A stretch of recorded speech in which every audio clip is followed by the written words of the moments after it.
хүний хэлж байгаа жишээл айгүй одоо импакттай сонсогдоод байгаа юм шиг санагдаж магадгүй. Гэхдээ ер нь бол нөхцөл байдал дээр намал юм хойно байгууллага институт дотор одоо юу гэх санаанд нь хүрэхгүй байгаа тийм ээ асуудал үүсэж байгаа тийм гишүүд байхыг бол үүсэхгүй шүү дээ. Тэр бол зөндөл байгаа. Яг намынхаа хувьд ингээд бүтэн том хэмжээгээр бол тийм айхтар сүртэй сөргөлдөөн ч гэдэг юм уу асуудал үүссэн ч гэдэг юм уу тийм бол байхгүй байгаа. Тэгээд ер нь бол бүх улс төрийн намууд энэ ондоо багтаагаад дөрмөө өөрчлөх ёстой. Тэгээд тэр асуудлуудаа ярилцаа явна. Бид нар ч гэсэн дөрмийнхаа төсөл дээр ажиллаа явж байгаа. Өмнөлөө дөрмөө батлаад одоо өмнө нь жишээлбэл ямар асуудлууд гарсан, одоо жишээлбэл хариуцлагын хорооны даргын гаргаж байгаа асуудлуудыг ч гэсэн бид нар хоорондоо гаргаж ярилцах ёстой. Тийм ээ. За яг энэ дээр ямар асуудал гарсан, жишээлбэл хувь хүний асуудал байна уу? Үнэхээр тэн дээр одоо кейс үүсээд явцсан байна уу? Тийм ээ. Эднийг ч гэсэн бид нар дундаа ярилцаал явна. Баг хурлын одоо шийдвэр гарахаас өмнө яг энэ нөхцөл байдал танаа нам бол одоо энэ хамтарсан засгийн газар гарахаас өмнө дотоод зөрчил танаад бол хэлсэн гэдэг ийм мэдээ сонслоо. Тухайлбал одоо 28 оны сонгуул бид нар одоо лукуур арчуулах нөхцөл байдал үүслээ штэ гэдэг асуудлыг амын даргатай ер нь тавьж ирсэн биш үү? Гэхдээ яг тийм асуудал тавьж исэн гишүүд бол бас нэрсэр байгаа л та. Тийм. Ягаад тэгэхээр угаас нөгөө сөрөг хүчин гэдэг бол өөрөө жишээл засгийн гадна байж ах ёстой ч гэдэг юм а тийм ээ засгаа шүүмжлэх ёстой гэдэг ч юм уу. Тэр талаасаа бас хандлагууд бол байгаа. Гэхдээ засагт орох шийдвэрийг бол манайх төлөөлөх зүйлээрээ олонхоор гаргаа явсан. Нэгэнд орсон буюу гаргасан шийдвэртэй бол бат зогсож ижил юмныхаа одоо гол үр дүнг харна. Бид дээр жишээлбэл хувь хүний хувьд бол би тийм байр суурьтай байгаа. Улсын хурлын чуулганаар одоо засгийн газрыг хоцруулах асуудлыг хэлцэнэ. Тэгвэл НЦС-ээс авсан зарим одоо танаа намын хувьд бол 98% санхүүжилттэй авсан гэдэг байгаа шүү дээ. Таны хувьд яг конопт арах уу? Дэмжиж дарах уу? Эсвэл байр суурь. Тэн дээр бол одоо нэгэнд бид нар засагт нэгдсэн байгаа. Засаг одоо жишээлбэл миний хувь хүний бодол шүү за. Тэгэхээр манай баг хуралдлаа гэд жишээлбэл юу гэдгийг арчилсан намыг засгаасаа гаргая гэдэг юм ярьж ин гэдэг энэ өөрөө яг засгийн эцсийн шийдвэр биш шүү дээ. Өөрөөр хэлэх юм бол хэрвээ ерөнхий сайд улсын хурал ихтгэл үзүүлэх хэсгийг бодлого бариад ороод ирвэл тийм ээ асуудал хилцэхэд тэр засаг хэрвээ ерөнхий сайд засгийнхаа бүх гишүүдтэйгээ энэ засгаараа бид нар цаашаа явна.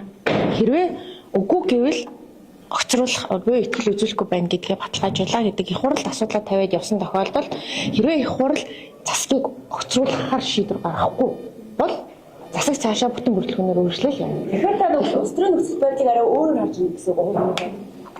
Хувь хүний хувьд бол би одоо тий засгийн газар одоо жишээлбэл арчил намын сайд нар гараа явуулсан гэж бол бодохгүй байна. Яагаад тэгэхээр арчил намаас ч тийм шийдвэр гараагүй байгаа. Нөгөө талаас нь ерөнхий сайдаас ч сайд нарыг явуулах шийдвэр бол гараагүй байна. Одоохондоо бол засаг явуултнээрээ л үйл ажиллагаа. Огцор хамтран гэж ч гэсэн танаа намын одоо зал жаргал гишүүн гарын үсэг зорж нэгдсэн шүү дээ тийм ээ. Тэгэхээр намын даргын хувьд одоо орчинтой хувьд хариуцлага тооцно гэж хэлжсэн. Тэгэхээр энэ ер нь яг хүн намын зөвлөл дээр яригдсан уу? Яг хариуцлага тооцвол ямар хариуцлага асуудал яригдсан? Намын гишүүнчлээс төтөлөх асуудал юу яригдсан юм уу? Тийм яригдаг. Ямар хариуцлага хүлээх асуудал яригдсан юм бэ? Яг ер нь бол яг ямар хариуцлага хүлээх вэ? Тухайн хүн одоо нөхцөл байдал ч өөрөө тэр штэ. Одоо жишээлбэл тэр хүн яг өөрийнхөө ихтгэл үнэмшлэр энэ асуудал дээр хандаад үнэхээр яг одоо ойлголт тэгж орж ирээд ингэсэн бол юу гэдгийг намын хувьд чи яхаараа ийм одоо эсрэг байр суурьтай байгаа ч гэдэг юм уу тийм ээ. Тийм байдлаар одоо юу гэдгийг хүн нам бол тийм айхтар ингэж хайрцаглагдаж явдаг нам бол бас биш л дээ.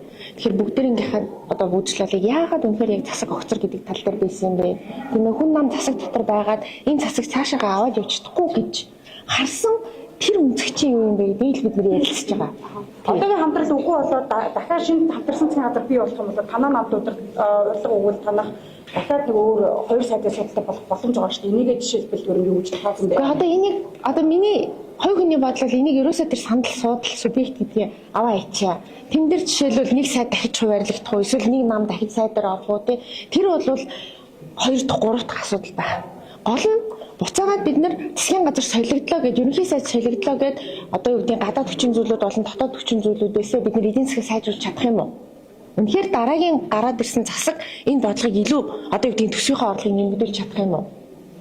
Илүүтэйгээр одоо юу гэдэг зөв зөвдөө эдийн засгийн бодлого боловсруулж чадах уу гэдэг чинь өөрөө асуудал واخгүй.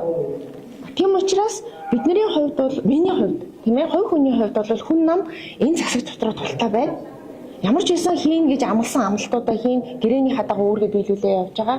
За үнэхээр одоо энэ засаг ундлаа гэхэд дараагийн байдлаар ямар одоо үзэл баримтлалтай, ямар хөтөлбөртэй, ямар зорилготой засаг бүрэлдэх, ямар сайд ерөнхий сайд гарч ирэхээс хамаарч хүн намын хувьд бол энэ засагт нэгдэхгүй юу гэдэг асуудал яригдах болов гэж Тэгэхээр за ерөнхий сайдыг